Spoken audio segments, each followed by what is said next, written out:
The MTS Oceanos, a once grand cruise ship, met a tragic end in 1991. What began as a routine voyage off the coast of South Africa quickly descended into a maritime disaster, marked by human error, negligence, and a dramatic rescue effort led by an unlikely clique of passengers.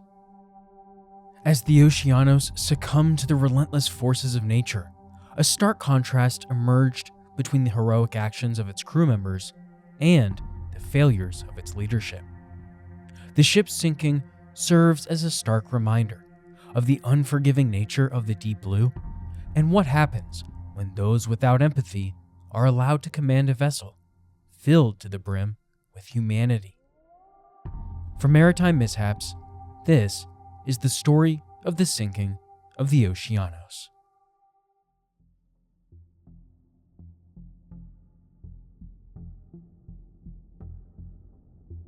The MTS Oceanos, originally christened Jean Labor, was launched in July 1952 from a busy French shipyard. It was the final vessel in a series of 4 sister ships constructed for Messager Maritimes, a renowned French shipping company established in 1851. Initially known as National Couriers, the company later adopted various names, including Imperial Messages, before settling on Maritime Messages Company in 1871. Commonly referred to as Mesmar or MM, the company was easily recognized by its distinctive rectangular flag bearing the letters MM on a white background with red corners. Mesmar was also widely regarded for its significant role in maritime trade between Europe and Asia. Jean Labor initially served the Marseille, Madagascar, and Mauritius route. However, throughout its history, the ship underwent multiple ownership changes and name alterations. It was known as Mykonai, Ancona, and Eastern Princess before being acquired by Epirotiki Lines, a Greek cruise company, in 1976. Renamed Oceanos and registered in Piraeus, Greece, the ship embarked on a new chapter as a cruise liner. Designed to accommodate up to 550 passengers and a crew of 250, the Oceanos boasted a gross tonnage of 14,000 GT. Measuring 153 meters in length and 20 meters in width, with a draft of 7 meters, the ship was equipped with 6 to 9 decks. It possessed a top speed of 18.5 knots, though it typically cruised at a more leisurely pace of 16 knots. In the dog days of the summer of 1991, the newfound cruise liner MTS Oceanos embarked on its final voyage. Before its departure from East London, UK, a bomb threat delayed the ship's journey. Further adding to the pre-voyage chaos, an organist aboard the ship fell ill during the wedding ceremony, nearly disrupting the bride's walk down the aisle.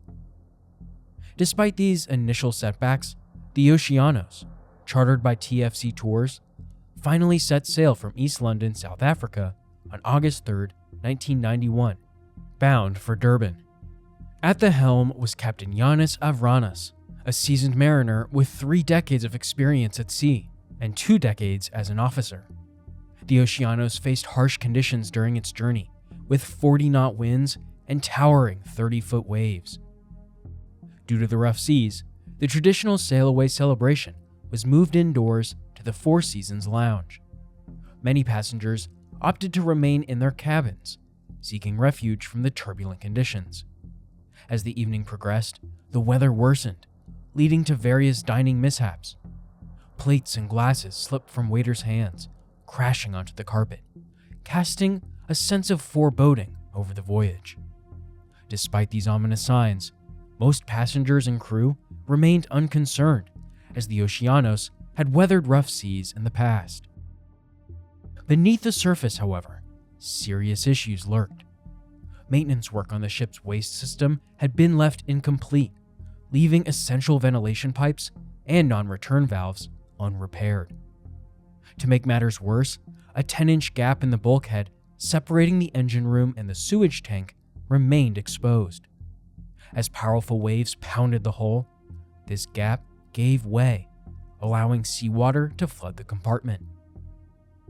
As night fell, the Oceanos sailed along the wild coast of South Africa's Eastern Cape Province, south of Coffee Bay. Around 8:45 p.m., some passengers, including a couple named the Hills, who will play a much larger role in this story, began to notice troubling signs. Crew members appeared anxious and behaved erratically, and other passengers reported similar observations. Within the next half hour, the gravity of the situation became clear. Seawater was infiltrating the ship through the damaged bulkhead, filling the waste tank and spreading throughout the vessel's draining system. Around 9:30 p.m., a muffled explosion echoed from the flooded engine room, causing the generators to short out and plunging the ship into complete darkness. Without power, the pumps couldn't counteract the rising water, and the Oceanos began to tilt dangerously. Back in the Four Seasons Lounge, where many passengers had gathered for an evening show, the ship's increasing tilt became evident. Plates and glassware still slid off tables, potted plants toppled, and the slanted floor served as a stark warning. Despite the dire situation, the crew failed to inform passengers of the unfolding disaster. They neglected to sound any alarm or issue a warning, leaving most passengers oblivious to the worsening flood and the imminent danger. Instead of following proper maritime procedures, the crew actually abandoned ship in a chaotic and disorganized manner. Lower deck portholes were left unsecured, and passengers remained clueless about the emergency as the ship's condition deteriorated. With little guidance from the crew, it fell to the shoulders of one unsuspecting group that no one could have guessed would become the saviors of the MTS Oceanos. The entertainers, its musicians and band members specifically. It would be up to them to guide passengers to safety and provide calm amidst the rapidly building chaos.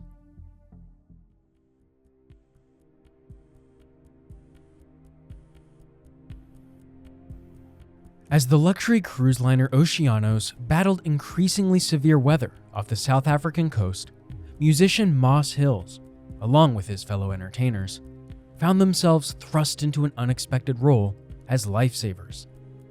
The day began as any other, with Hills, a Zimbabwean guitarist, performing alongside his wife Tracy, a bassist. Typically, they would entertain passengers at the aforementioned outdoor sail-away party as the ship departed, but the rough seas forced the event indoors. Dinner presented its own challenges. The usually adept crew struggled to keep food and drinks from spilling, a clear sign that the storm was intensifying. The situation deteriorated rapidly from their point of view. Noticing the severity of the waves, Tracy prepared an emergency bag and returned to the dining area just as the ship plunged into darkness. As minutes stretched into an hour, tension grew among the passengers in the lounge. To calm the crowd, Moss and the other entertainers began singing, though a sense of unease lingered. The ship was tilting unusually to one side, a clear indication of a serious problem.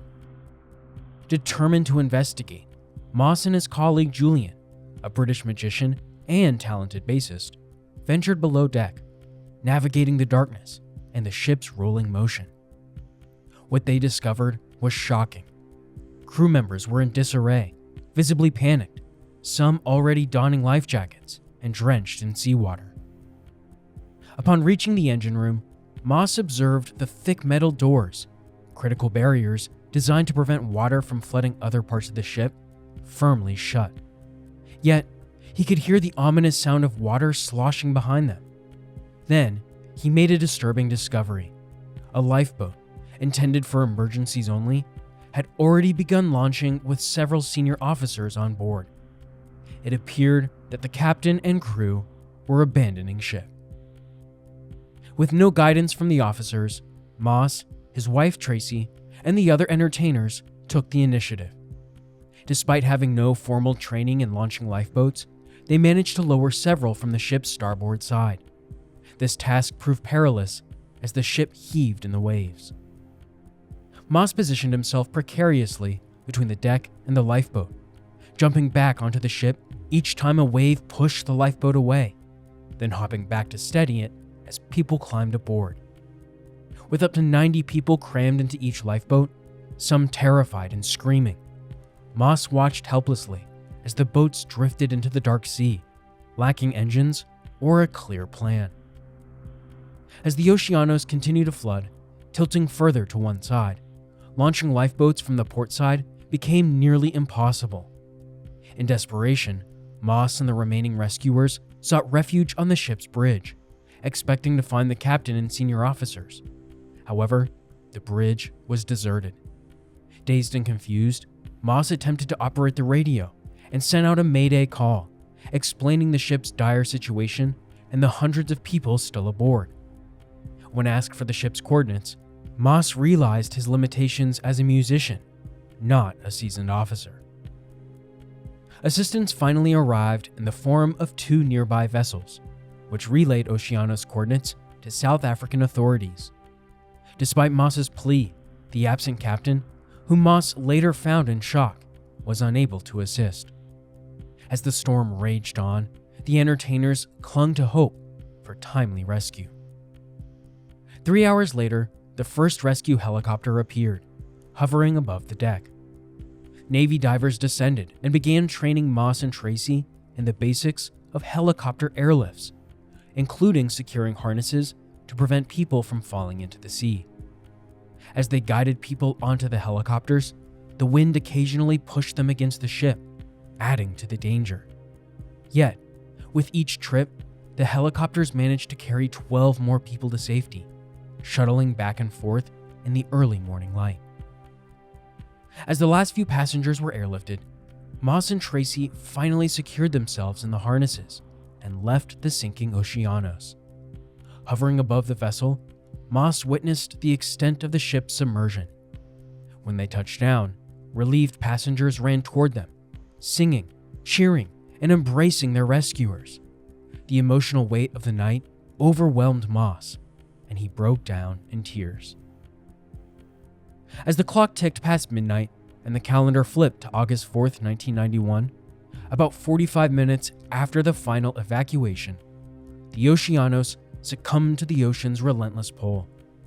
Tilting on its starboard side, the ship's bow plunged downward and struck the seabed roughly 308 feet below the surface. Its stern briefly stood vertically before the entire vessel toppled onto its starboard side and vanished beneath the waves. This dramatic scene was captured on video and later broadcasted on public news networks. All 581 passengers and crew survived the ordeal. Besides Moss Hills, his wife Tracy, and bassist Julian, other musicians took part in the rescue efforts as well. Entertainment manager Robin Boltman played a crucial role in maintaining calm, gathering passengers in the lounge, and providing live music to soothe their nerves. South African cabaret artist Alvin Collison was among the entertainers who helped uplift spirits, even employing humor to alleviate fears. During an impromptu performance, he began singing "Bye Bye, Miss American Pie," but realizing the ominous next line, "This'll be the day that I die," he quickly switched songs, injecting much-needed levity into the tense situation. Musician Moss Hills later recounted his search for Captain Yanis Avranis, whom he eventually found smoking at the ship's stern.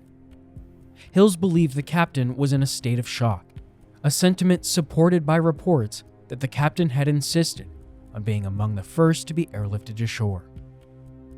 Despite the chaos, Hills demonstrated compassion by rescuing Avranis' dog and releasing his canary. In an unexpected twist, Boltman reported that Captain Avranis phoned from shore the next morning to inquire about the ship's status, an unusual call considering he had abandoned the ship before the final evacuation.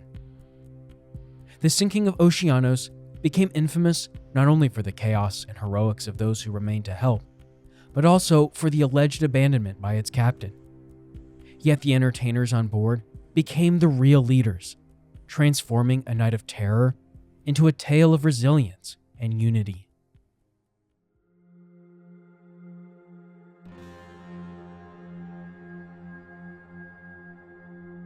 Captain Yanis Avranos faced widespread condemnation for his handling of the Oceanos disaster, often cited as a textbook case of negligence. Avranos justified his early departure, claiming that he needed to coordinate rescue efforts from a helicopter. He explained that the crew's communication devices had failed, hindering communication with both his team and other rescue personnel. He reportedly stated, "It doesn't matter what time I leave. Everyone needs to abandon ship.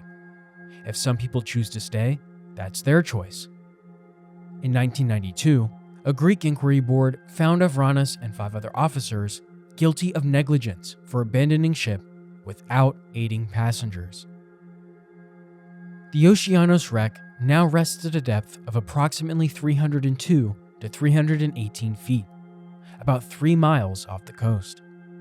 But that didn't stop a 32-member team who, just a week after the tragic sinking of the Oceanos, in collaboration with Mnet's Camera 7 News, embarked on a mission to document the incident. Among them were 5 divers, including Rehan Bauer, who made 4 attempts to reach the wreck. Only twice were they successful, each dive lasting near minutes. The Oceanos wreck lies approximately at the edge of the powerful Agulhas Current. Renowned as the world's strongest ocean current, the Agulhas sweeps a massive volume of water down South Africa's eastern coastline. The diving conditions were perilous. Diver Carl Vandermeer attested to the current's strength, explaining how it could easily dislodge a diver's mask and regulator. At one point, the current even dragged their 200-liter marked buoy down to a depth of 34 meters. Due to these extreme challenges, the team relied on a remotely controlled surface camera to capture footage for their investigation. In December of '91, Bauer, joined by divers Steve Min, Johan Swart, Ian Symington, and Nico Brand, returned for a 2-week expedition to the Oceanos. Despite the extended time frame, they managed only 2 dives, hindered by the relentless current. Min later described how divers had to grip the anchor line with immense force to resist the water's powerful pull. The team members characterized their efforts as crazy, given the intensity of the current. The Oceanos has remained undisturbed in its isolated location off the Transkei coast since its sinking, its solitude guarded by the surrounding waters and remote geography. However, in 2002, 2 technical divers, Barry Coleman and Brett Houghton, set out to revisit the ship. Coleman had long dreamed of diving the wreck, and he partnered with Paul Hanerth, an experienced technical diver, who described the Oceanos as potentially one of the world's most challenging dive sites. Their mission was to prove that, with meticulous planning and skill, diving the Oceanos could be achieved safely despite its severe challenges. The planning for this dive was exhaustive. The team prepared meticulously, both individually and collectively, considering physical conditioning, gas mixtures, decompression profiles, and logistical details. Diving equipment alone included specialized rebreathers, open-circuit systems, multiple scooters, and a vast array of oxygen and helium cylinders, along with essential safety measures such as evacuation helicopter and medical support. Upon arrival, the team conducted initial pool sessions to familiarize themselves with each other's equipment, followed by 3 preparatory dives, including a 50-meter simulation dive on another wreck. Coleman and Heinerth utilized rebreathers, which recirculate oxygen to conserve gas and minimize nitrogen intake, thereby reducing decompression time. They timed the expedition for May, a period when conditions reportedly improved due to seasonal shifts in the Agulhas Current. The team initially attempted a dive on May 5th. Strong winds delayed their efforts, but by midday, the current subsided significantly, enabling them to dive. Conditions were ideal, with minimal current and clear skies. The divers followed the anchor line down, eventually reaching the wreck. They explored from the stern to the bow, examining points of interest and noting significant damage in areas impacted by the initial sinking. After reaching their bottom time limit, they ascended along the anchor line, completing decompression procedures without incident. Encouraged by this success, the team planned a second dive. However, the following day's high winds and adverse shore conditions prevented them from launching. They feared this might end their expedition, as increased wind could intensify the current to the point of making diving impossible. Yet, the next morning brought calm conditions, and they seized the opportunity to return to the wreck. Helicopter reconnaissance confirmed the surprisingly still water, and the team quickly prepared their gear. On this dive, Coleman, Houghton, and Heinrich penetrated the wreck, venturing approximately 70 meters inside with the aid of their scooters. They documented the interior, capturing video footage of the dimly lit, haunting remnants of the ship's corridors and rooms. Their meticulous planning and teamwork ensured the seamless execution of every aspect of the dive, from gas exchanges to ascent times. In total, the divers completed 2 successful and controlled dives on the Oceanos, exploring both its exterior and portions of its hauntingly preserved interior. The mission was an extraordinary feat of technical diving, marking one of the few successful explorations of the Oceanos wreck. Since then, the Oceanos has continued to rest beneath the waves, a resting place for those with the skill and commitment to visit one of the world's most formidable underwater sites.